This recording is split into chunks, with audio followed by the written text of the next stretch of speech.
Good evening, people of God. Once again, welcome to another segment of Timeout with Tony Dyson. And yes, once again, through God's grace, this is Tony Dyson. I believe this is my fourth segment. The first one I did was allowing God's power to empower you to change your situation. And the next two were parts one and two of Do You Really Know Who You Are? Well, since I've laid that groundwork on tonight, we're going to talk a little bit about faith. In Hebrews 11, it states that faith is the substance of things hoped for, the evidence of things that's not seen. If I give a quick example like the wind, just because we don't see the wind does not mean it's not there. We can feel it amongst ourselves. We can see it when it blows leaves, blows the trees around. So just because something you can't see does not mean it's not there. Faith is also an act of obedience for God's word. In Hebrews 11 and 6, it states, "But without faith, it is impossible to please Him." And of course, Him meaning God. If you read the whole 11th chapter of Hebrews, you see the men of God who applied faith to their life and allowed God to do certain things for them. For instance, in Hebrews 11, verse 7, it talks about Noah. By faith, Noah built an ark to save his family. He heard a word from God telling him to build this humongous ark. Now, what we have to understand is during that time, that up until that time when Noah had walked the earth, there had been no rain. So when God told Noah that it was going to flood, and if you read through the story of Noah, when Noah told people that it was going to rain, people laughed at him. They thought he was crazy. But see, Noah applied his faith to build this ark, and it took him about 100 years to build this ark. But because he was faithful on God's word, as soon as he finished nailing the last panel in place, it began to rain. And for people who had never seen rain before, it was probably an astonishment for them, but not to Noah, because he already knew, because he had faith in God's word. See, we operate in faith on a daily basis. When we get up in the morning and we grab the remote control, we turn on the TV. When we hit that power button, we have the faith that the TV is going to come on. Before we go to bed that previous night, when we lay down and we set our alarms, we have the faith that alarm is going to go off at that time to get us up. When we go to the kitchen, we have the faith that if we look in our cupboards and in our freezer, that we're going to have food to cook. Then once we are cooking the food, we have the faith that the food is going to be, delicious and good and, all that good stuff. When we leave our house, when we put that key in the ignition of our car, we have the faith that our car is going to start right up to get us where we need to go.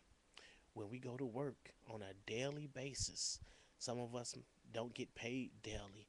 Some of us may get paid every week, every 2 weeks, or even every month. But the thing is, you go to work and you clock in and you do your strenuous job and you go back home. Now you've put in your work, but yet you see no money. But you have the faith that on payday, all these hours that you have accumulated are going to get paid back to you in money. That is faith in action. You don't get it every day. You don't get the money every day, but you go to work with the faith of, if I come in, I do my job and do what I'm supposed to do, I will get rewarded. So that is faith in action on an everyday basis. Now we may ask ourselves, well, who is eligible for faith? We all are. We all are. And you may ask, well, how can I use my faith? Well, just like when you walk across the floor and turn on that light switch, you have the faith that that light or that lamp is going to come on. So you already operate in faith on a daily basis. Even though we can't foretell the future, but if we have the faith in God's word that He has empowered us to do certain things and we act on those things, that's faith.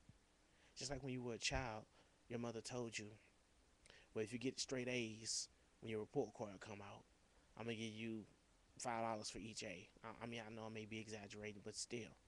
So as a child, you have that faith of, well, if I do what my mother told me to do, when my report card comes out, I'm going to get rewarded. So, people of God, what I'm saying is we need to have the faith in God that He has commissioned us to do certain things.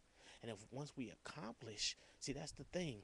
When God gives us a word, we have to accomplish that He is what He has set us out to do before we are able to receive our reward. A lot of times God gives us a word and we half do what He wants us to do, then we look for this reward. But your faith is not intact because you have to completely finish the task. So what I'm saying is, if we already use faith for some things, how can we not? How can we not afford to use faith in every aspect of our lives? See, back when Jesus walked the planet, people came to him with the faith of that he could cure all of their issues, that he could heal the sick and cause the blind to see and let the lame walk and the deaf to hear. The woman who had an issue with blood had been to every doctor, and she just said, had the faith, if I could just touch the hem of his garment. And when she did, she was healed. But also, you also have to look at what Jesus told the people when he raised the lame man, when he caused the blind man to see, when the woman was cured from the issue of blood. He said, by your faith, you are healed. So, people of God, where is our faith in God? Do we not think that God empowered us? He said He did. So, therefore, that means if we apply our power, that is we're operating on His faith. But what good is faith if you don't apply it? Faith, if you don't apply it, it's like having a job and not going to work. You can reap no type of benefits if you don't apply it. So then in that case, what good is God in our lives if we don't apply faith? Good question. What good is God in our lives if we don't apply faith? Because without faith, it is impossible to please Him. So, people of God, on this day, what I am saying is apply your faith to God's word. God has told us to do things, and we can't put them off. But realize this, once you complete the task at hand, complete what He has told you to do, your reward will be there for you. It's been a pleasure once again, and I do hope and pray that this is helping someone. Take control of your life with faith as God has empowered us to do, as God has charged us to do. God bless you and God keep you. Until next time.